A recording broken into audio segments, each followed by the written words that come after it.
Welcome to Pacific States University's online lecture series for Gen 108, Explorations in the Arts. Today, we are diving into how the dazzling, vibrant art of the pre-war era was, well, actually a terrifying, prophetic diagnosis of a world that was just about to tear itself apart. In the decade leading up to 1914, Europe was really basking in the glow of what the French called the Belle Epoque and the Germans called the Wilhelminian era. It seemed like a golden age. But as we'll discover today, if you stepped off those bustling, prosperous streets and ducked into the avant-garde art studios of Paris or Dresden, the story unfolding on the canvas was vastly different. Okay, let's look at this ticking clock of a decade. On the surface, a glittering, totally prosperous Europe was basically speeding toward its own destruction, and you can see that rapid countdown right here on our timeline.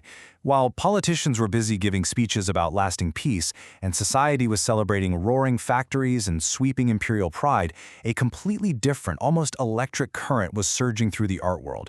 Starting right around 1905, simultaneously in France and Germany, these artists were completely rejecting the illusion of progress. They definitely weren't painting prosperity. Instead, they were painting nightmares, deep anxieties, and this desperate, wild lust for liberation that society at large was just trying so desperately to ignore.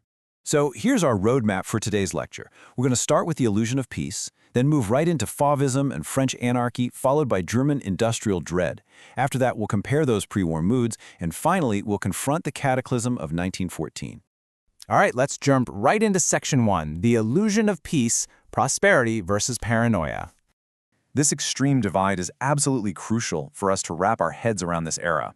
On one side, we've got the facade, right? European empires at the absolute dizzying height of their global power, projecting this bulletproof image of unshakable stability, economic boom, and perpetual growth. But then we look at the canvas.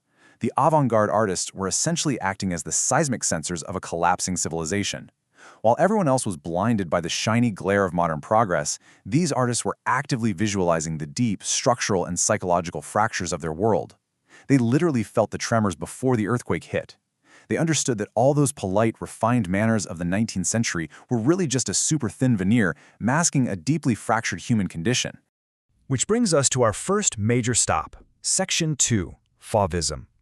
This was the explosive French anarchy that served as our very first major cultural warning sign. Now, around 1905, the French pre-war mood was, to put it mildly, a deeply volatile cocktail. The streets of Paris were essentially a powder keg waiting for a spark. You add intense political instability, paired right up with aggressive hypernationalism. On top of that, the working class was staging these massive, highly disruptive labor strikes, and the constant, suffocating threat of a sudden war with Germany over colonial territories just hung in the air every single day. Add a booming, militant anarchist movement into that mix, and man, the French public felt completely trapped. They were caught between a rigid conservative military establishment and what felt like imminent societal collapse. You could literally feel the tension in every cafe and on every street corner. And this perfectly sets the stage for the infamous 1905 Salon d'Automne exhibition, when artists like Henri Matisse, André Duran, and Maurice de Vlimnik unleashed their chaotic, just absolutely messy paint on the public. The reaction wasn't just dislike, it was sheer, unadulterated panic. The critics didn't just see bad or unrefined art. No, they smelled a genuine political threat.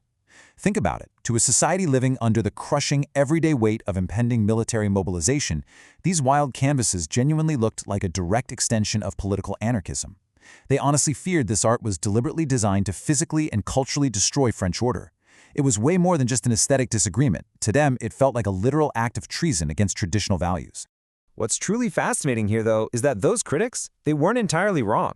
Take Maurice de Vlimnik, for instance. He was a literal, card-carrying anarchist. He openly bragged about his desire to translate his radical political views onto the canvas, using what he called sticks of dynamite.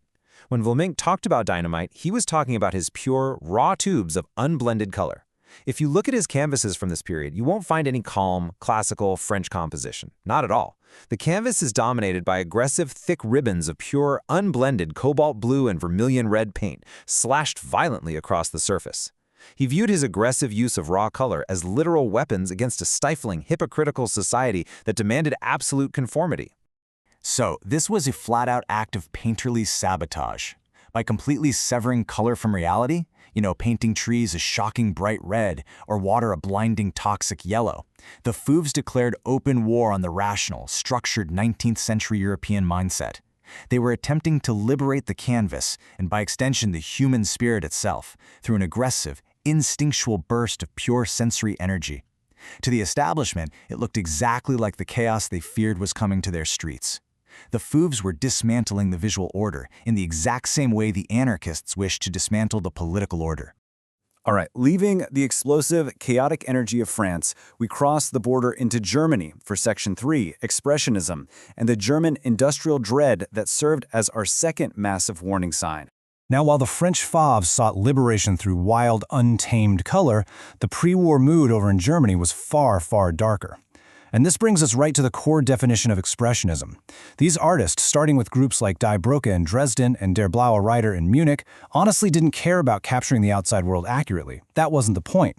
Their primary goal was to use extreme emotional and geometric distortion to force the internal, deeply anxious human psyche right onto the canvas. They wanted to visualize psychological rot and the sheer existential terror of modern life. To really grasp why they felt this way, we have to look at what we can call the German spiritual cage. Under Kaiser Wilhelm II, Germany had unified rapidly and industrialized at a speed that was frankly terrifying and completely unprecedented. In just a few short decades, rural Germans were uprooted and funneled into these massive, overcrowded modern cities.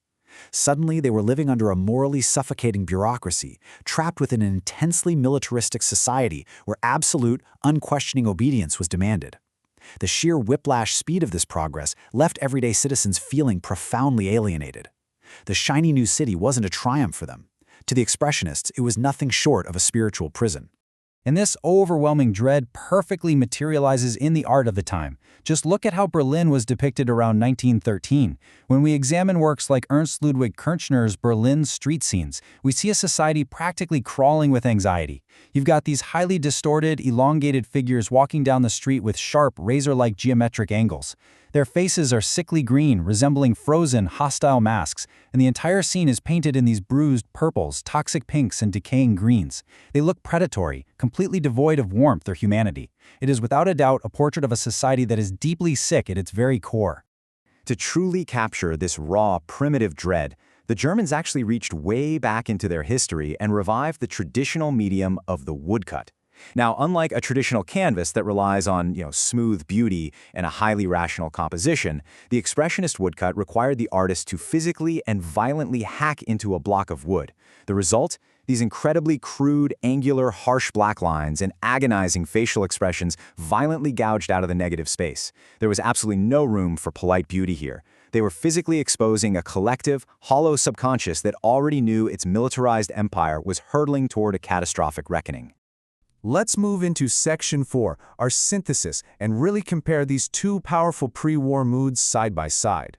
This breakdown is super helpful because it perfectly illustrates how two entirely distinct cultures processed the exact same impending global crisis, but used completely different artistic strategies to do it. Over in France, the Fauves responded to a volatile, politically unstable environment with wild colors and instinctual brushwork. It was this vitalist attempt to just liberate themselves from societal constraints. Meanwhile, in Germany, the Expressionists responded to a deeply alienated, highly militarized environment with extreme emotional distortion to visualize their psychological trauma. But here is the key takeaway. Both movements looked straight at the 19th century illusion of peaceful, infinite progress and collectively called it a lie. Which brings us finally to Section 5, the cataclysm of 1914. This is the horrifying moment when these painted nightmares violently snapped into waking reality. In August of 1914, that fragile, polite facade of European peace finally shattered completely. World War I broke out. All of that built-up artistic tension we've been discussing was suddenly eclipsed by actual mechanized slaughter on a scale no one had previously thought possible. The outbreak of war scattered both the Fauves and the Expressionists, pulling many of these brilliant minds straight into the muddy, blood-soaked trenches. Artists like Kirchner suffered complete psychological breakdowns from the relentless horrors they witnessed firsthand on the front lines. And tragically, a huge number of others didn't survive the war at all. Their immense creative potential permanently lost to the grinding machinery of the state. But perhaps the most chilling aspect of this entire history is that the exact horrors these artists had been desperately warning us about literally materialized on the battlefield. Think about it, the aggressive shattering of forms they painted became the literal ruined landscapes pounded by relentless artillery. Those toxic, unnatural colors they threw onto the canvas, they became the literal green and yellow clouds of chemical mustard gas rolling across no man's land. And those frozen, alienated faces Kirchner painted in Berlin were replaced by the terrifying mask-like alienation of real soldiers forced to wear gas masks in the trenches just to survive a gas attack. Their art became everyday reality. What this era proves, undeniably, is that art is never just mere decoration. It's so much more than that. These movements prove that artists actually act as the crucial sensory organs of a shifting society. They are deeply attuned to the dangerous undercurrents that politicians and historians so often completely miss. Fauvism and Expressionism were the true prophets of their age. They bravely, aggressively tore off the polite, prosperous mask of European civilization to reveal the fire, the chaos, and the trauma of the modern world, years before history actually caught up with them and confirmed their absolute darkest visions. As we wrap up today's lecture, I really want to leave you with a provocative thought to chew on. Look around at our own era right now. Our rapid technological change, the intense political polarization, and all the underlying societal tension we feel every day. When you look back at the raw, unfiltered anxiety vibrating in these pre-war canvases, does any of it feel uncomfortably familiar right now? Do you see a reflection of our own anxious modern world?